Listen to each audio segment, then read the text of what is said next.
Hi there. Welcome to Just the Dis. We talk about Blu-rays here. And for this video, I wanted to turn my focus a bit towards some classic era horror films that I like very much that are, of course, on Blu-ray. I was going to say black and white horror, but there's actually one in here that falls outside of that I think works for this group. So I just want to call it classic horror. I shall begin with one of my favorites. Not only one of my favorite movies, which it is, but also one of my favorite Blu-ray releases, maybe ever. And this is the limited edition of Night of the Demon, aka Curse of the Demon, from Indicator releasing. Indicator series. So this one is, I think, out of print, unfortunately, but you can still get the regular version of this release, and I do recommend it. It has, I believe all the extras. Maybe not. Maybe there's 2 discs versus 1, but you can still get a version of it, and I do recommend it because it's great. But this movie, so you can see the demon a little better, and this movie is basically the story of an American professor played by Dana Andrews, who comes to London to go to a parapsychology conference. Basically, he's there as a skeptic to sort of debunk a lot of stuff surrounding parapsychology. And when he arrives, he finds that the person he was supposed to meet, like another professor that he was going to be in contact with, was mysteriously killed the night before. And we come to understand that, well, we actually see his death and we see who's involved, and it's a man named Julian Carswell. And he was apparently investigating Carswell as like this cult leader, and was threatening to expose his little, satanic cult. And Carswell did bad stuff, basically. And so he contacts Dana Andrews' character as soon as he arrives and tells him, like, hey, I would encourage you not to do that expose, or not to just leave me alone, basically. And Andrews is, kind of I don't know, he's just kind of a pushy dude, a guy who won't be talked out of something like this easily. So he finds a partner in Peggy Cummins, who's in Gun Crazy, which I will bring up during Noirvember at some point. But she ended up being, in this narrative, the niece of the guy that was killed. And so they both sort of start investigating Carswell, and Carswell is incredibly clever and evil, and so he's a very good bad guy, let's put it like that. And there's some cool practical effects, like the demon itself is a practical effect that I can't remember if it was Jacques Tourneur, the producer, that wasn't a fan of the actual practical effects they have in this movie, but there's a couple different demons that show up, and they're pretty well done, I think. And there's just some other cool stuff that happens in terms of demonstrations of black magic, and it's just a really great noirish, dark tale of a skeptic, forced to sort of confront his own disbeliefs and see where he ends up, kind of. But Dana Andrews is really good in it, and Neil McGinnis, I think, plays Carswell, and he's great. One of my favorite on-screen villains. But like I said, this set is incredible. It has 4 presentations of the film. There's Night of the Demon, the original full-length pre-release version, 96 minutes. The original UK theatrical cut, 82 minutes. Curse of the Demon, original US theatrical cut, 82 minutes. And the US reissue version, 96 minutes. And it's got, audio commentary with film historian Tony Earnshaw, Cloven in 2, a video essay exploring the different versions, Speak of the Devil, The Making of Night of the Demon, a 2007 documentary featuring Peggy Cummins and the production designer, and it goes on and on. I mean, there's just a ton of stuff here. There's a, let's see here, Sinister Signs, an analysis by Kim Newman, author of Nightmare Movies. I love Kim Newman, so I love, seeing him on a package like this. And we did an episode of the show, of the podcast, Just the Disc, my friend John Cribbs and I. It's, I think, episode 85. And if you're interested in this movie, I do recommend you go listen to that episode, because we go much more in depth and talk about how great this release is and all that stuff you can learn from it. So that would be my auxiliary suggestion. But anyway, Night of the Demon, great stuff. Good for Halloween, October. Okay. Do a little Val Lewton here. We've got The Body Snatcher. This one directed by Robert Wise and starring Boris Karloff and Bela Lugosi in a very small role. But basically this is I guess it's based on Robert Louis Stevenson. And it's about a doctor who's not necessarily a great guy. He's got some methods that are a bit iffy. And he has formed a partnership with a cabbie, a guy who drives a coach, named Mr. Gray, and that's Boris Karloff. And they have a history together, which sort of comes out in the movie, but we'll put it like this. Like, basically, the doctor needs cadavers for he's a teacher. He teaches, medical students. And they get some cadavers provided to them, but it's not enough, apparently. So he's made this sort of macabre arrangement with Mr. Gray to get him bodies, which often means digging them up from the graveyard, from the cemetery. And it's just a fascinating portrayal from Boris Karloff. It's one of my favorite performances he ever gave.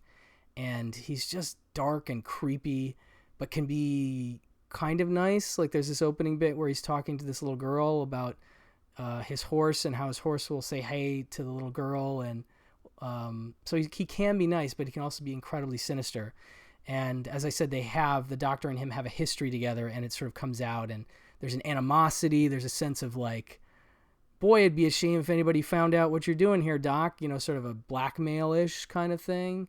So I like those kind of adversarial relationships, and it's just a really, I don't know, it feels like, not quite like Edgar Allan Poe, but just sort of, it's psychological in certain ways, and just, I don't know, uneasy feeling stuff, ultimately. But I really like it a lot. This disc, Scream Factory, obviously, new 4K scan, You'll Never Get Rid of Me, Resurrecting the Body Snatcher, audio commentary by film historian Steve Haberman and director Robert Wise. That comes over from the original DVD of the Val Lewton set, which I still have over there somewhere, because not all of those are, of course, available on Blu-ray yet.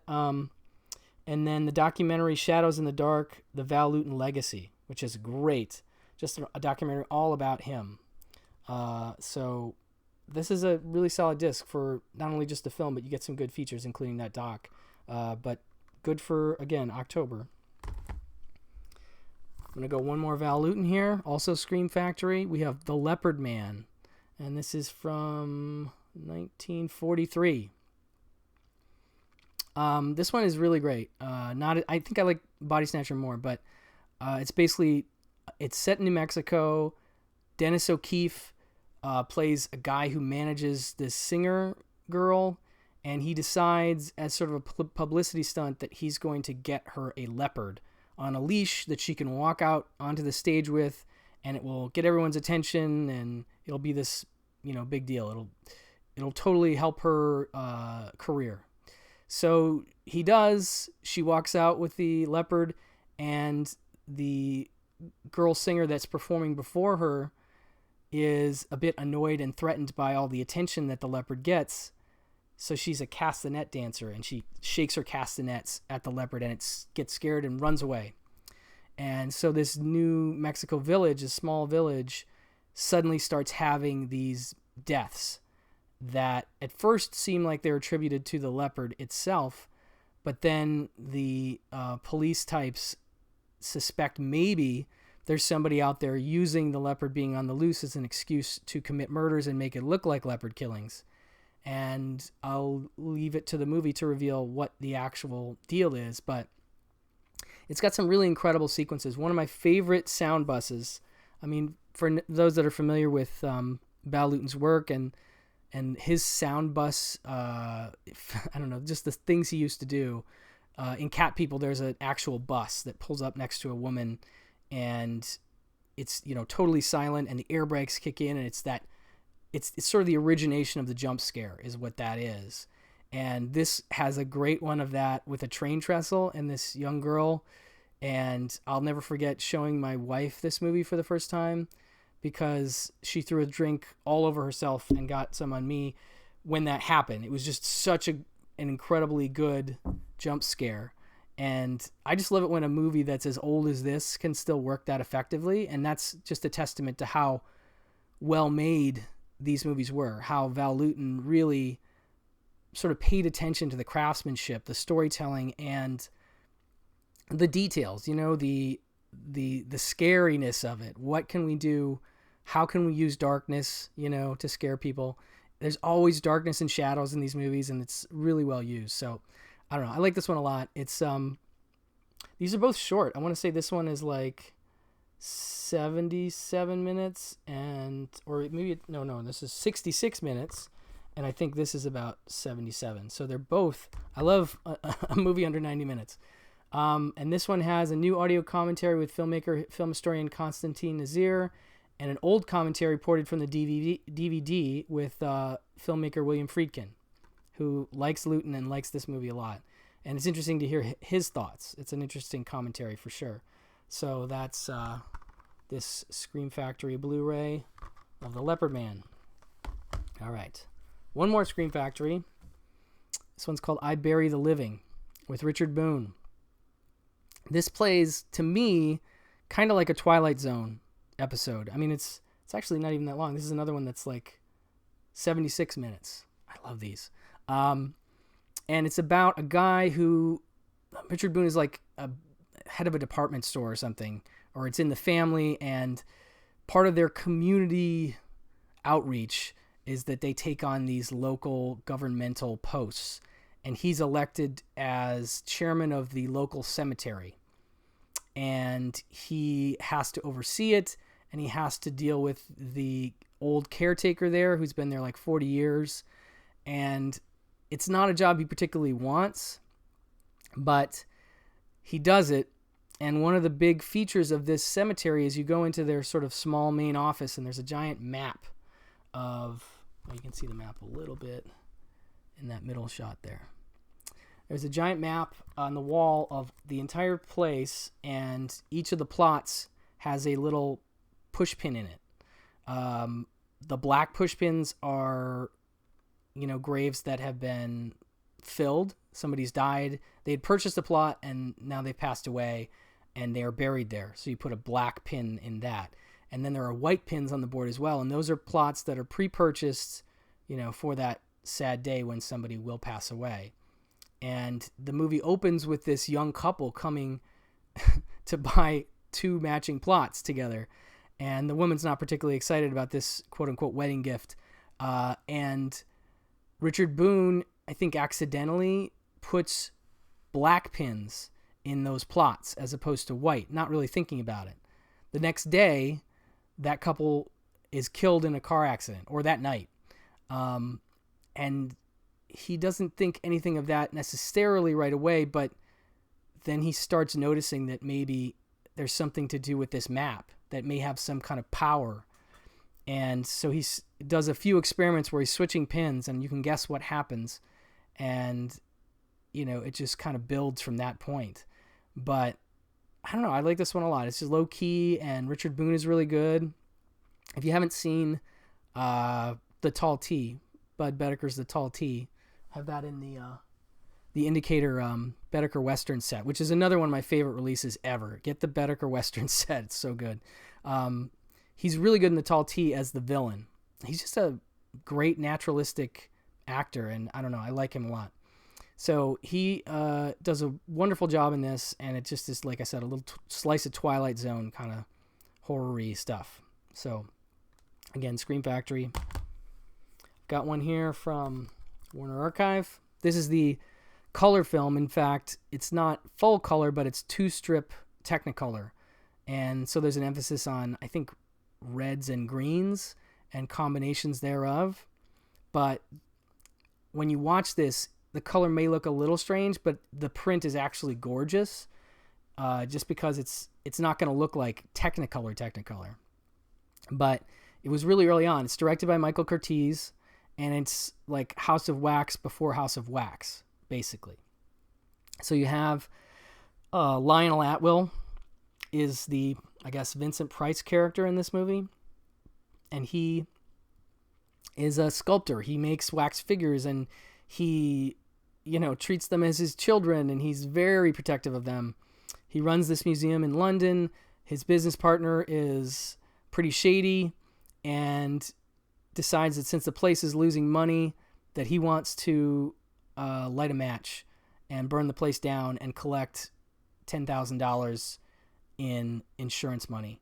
And what results is a pretty fantastic fight and a giant fire at the beginning of the movie, which looks really, really fantastic in this 2-strip, Technicolor. Again, it's not full color, but something about it is almost surreal in the way that the Technicolor portrays the shades of the fire, and it's just really good stuff. Quick note, there's a commentary, there's a commentary on here, and there's a featurette. And one of the things they talk about is for 2-strip Technicolor, the lights had to be so bright and so hot that they couldn't actually use real wax figures because they would have just melted under the lights they needed. And there's a story that I think Lionel Atwill would tell about. He had like a corduroy jacket or something that he wears in a certain scene, and he would leave the scene after having been lit by the heat of those lights, and people would touch his jacket and it would burn them. Like, it was so hot to the touch. You almost can't even imagine how actors were even able to act in that kind of a heat. It's pretty impressive. And the movie is, it's an enjoyable little creepy House of Wax story. You have a guy who is maimed by the initial fire. He opens a new museum in New York, but his hands have been sort of destroyed by the fire. So he has to come up with another way to make beautiful wax sculptures. And I think, again, you can kind of guess where that's going, especially if you've seen House of Wax. This movie also has Fay Wray in it. She sort of becomes the object of his obsession. And Glenda Farrell, who is a really fun, sort of fast-talking, pre-code, almost screwball type. She's a reporter in this, and she's really good. But I like this movie a lot. It's, it's not quite as epic as House of Wax, and it's not 3D, so that's 2 strikes. And it doesn't have Vincent Price, so that's tough to beat. But Lionel Atwill does a good job. Like I said, it has the, let's see here, documentary Remembering Fay Wray, and audio commentary by author, film historian Alan K. Rohde, and audio commentary by Scott McQueen, head of preservation, UCLA Film and Television Archive, and a restoration featurette. So this is done in conjunction with UCLA, and it's really gorgeous. Like, I was really, really impressed with this Blu-ray, and again, good for the season. Mystery of the Wax Museum. One more. I'm doing little pairs here. One more Warner Archive. This is just a personal favorite of mine, and I like to call it Disney meets William Castle, and that comes from, the William Castle side comes from the fact that it's about a magician played by Cesar Romero, who's known as, I think, the Great Duquesne.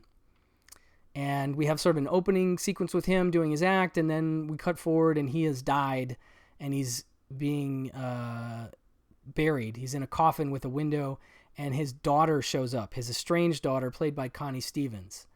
And she is very upset and sad and does not really know what to make of all this, but basically she is there to go to the memorial and then to go to the reading of the will, which I think they do at the Hollywood Bowl.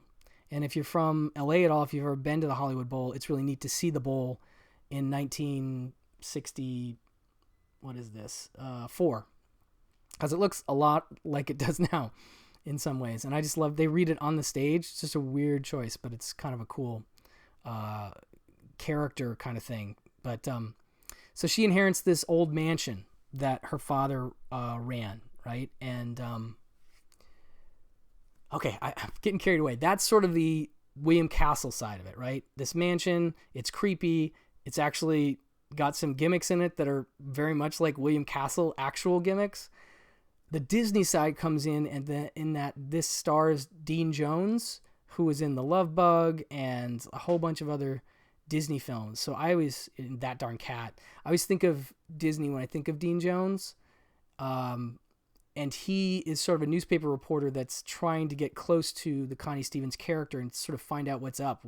You know, the great Duquesne passed away under mysterious circumstances, and there's this mystery surrounding her mother. And so he's trying to get a story, and it starts initially as this thing that, without even telling her he's a reporter, he's just trying to ingratiate himself to Connie Stevens. And she's just like, no, leave me alone. You have no respect for anyone's privacy. My father's just died. But it sort of becomes a meet cute when he's there and she gets scared by something that happens in the mansion. And then they sort of do a walkthrough together, and they sort of walk and talk, and they become sort of friendly, and it kind of goes from there. And then it becomes the two of them figuring out the mystery of her father and this place. And it's just, I don't know, there's something really fun about it. You know, it's like I said, it's lighter on the horror side, but it's definitely got that, creepy vibe, and it's kind of a haunted house movie, and it's beautiful black and white, 235-1. This Blu-ray looks wonderful. No extras on this one, but I was just happy to have this on Blu-ray. I just think it looks great.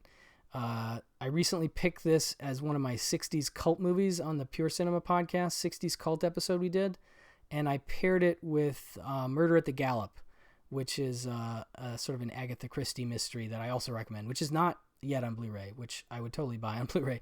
But anyway, it's just a light mystery, and I just really enjoy that, again, William Castle crossed with Disney vibe. It's just kind of my jam. So anyway, that's Two on a Guillotine. Next we have, from Kino Lorber, The Cat and the Canary from 1939. This is a horror comedy a la Abbott and Costello Meet Frankenstein, but before Abbott and Costello Meet Frankenstein. And it has Bob Hope and Paulette Goddard, who did a lot of movies together. And in this one, he's like, I want to say he's some kind, maybe he's like a radio personality. That might be in the next movie. I can't remember, but he escorts this woman, I can't remember if he escorts her or if he just is part of the group that gets invited to this reading of this man's will. It's 10 years after his death, this rich millionaire, eccentric millionaire. And he said that the reading of his will happen 10 years to the day of after his death, and that everybody has to come to this like remote, again, mansion, haunted house type thing in the bayous of Louisiana. So they have to get like boats and get out there, and it's this whole group, and they read the will, and only one person gets anything. But the will also stipulates that if that person either goes crazy in the next 30 days or dies, then the estate can be split up amongst the other folks. So, of course, that leads to people getting knocked off, and, Bob Hope being kind of goofy. And, I mean, he's not Lou Costello good in terms of the comedy of it, but he's funny, and I like Bob Hope, and I like him in that sort of, horror comedy setting.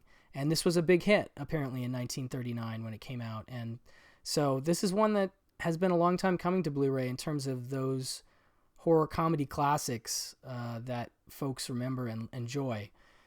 This one has an audio commentary from film historian Lee Gambin, who is always good, and I enjoyed his track on this disc. It's also neat to see Kino putting out Universal movies. They've been doing this for a while now, but there was a time when I was seeing less Universal stuff coming to Blu-ray. So I love that their vault has been cracked open a little bit, and we're getting, rare stuff that hasn't been on Blu-ray yet, like this. So that's one. And to go with it, I didn't get a chance to watch this yet, but the follow-up film was The Ghostbreakers, also with Bob Hope and Paulette Goddard. And I'm going to read this plot because it's very similar. It's like They co-star in another comedy thriller a year after their smash hit The Cat and the Canary. Ghosts and gags collide in this witch's brew of laughs, with Bob Hope as a Manhattan radio commentator who finds himself marooned on an island of The Walking Dead. Larry Lawrence Hope, sought in connection with the murder he did not commit, eludes the New York police by hiding in a steamer trunk. Soon the trunk and Larry are aboard a ship bound for Cuba, where the trunk's owner, Pretty Mary Carter, Paulette Goddard, is sailing to take possession of a recent inheritance, a haunted castle. So they upgraded the housing a bit in this, but same kind of thing. Same thing that Mary is in danger. Larry and his valet, Alex Willie Best, that's his valet, proceed her to the island, which is inhabited by a ghost, a zombie, and perhaps even a flesh and blood fiend. There's romance, comedy, and chills as Hope and Goddard contend with earthly and unearthly foes. And then apparently this was remade. It says director George Marshall also directed the 1953 remake Scared Stiff, starring Dean Martin and Jerry Lewis, which I have seen also, and which is pretty good, except, well, A, it's not on Blu-ray, so it wouldn't be in this list, but I rewatched it recently, and it takes a really long time to get to the haunted castle part of the movie, like too long for me to then put it on a list like this. And this might be the same case. I thought Cat and the Canary got to the haunted house part pretty quick, so that's good. But I don't know, I think, you know, these might be fun together if you're into this kind of old horror comedy stuff. So anyway, that will do it for my black and white, well, not all black and white, but my horror classics recommendations. Hopefully there's something in here for you to enjoy. And definitely look into more Val Lewton if you can. There's more of his stuff on Blu-ray and even more on DVD. And almost everything he did, I think, would fit in the October frame of mind, if you will. So thank you for listening and watching. And I will talk to you guys soon. Bye-bye.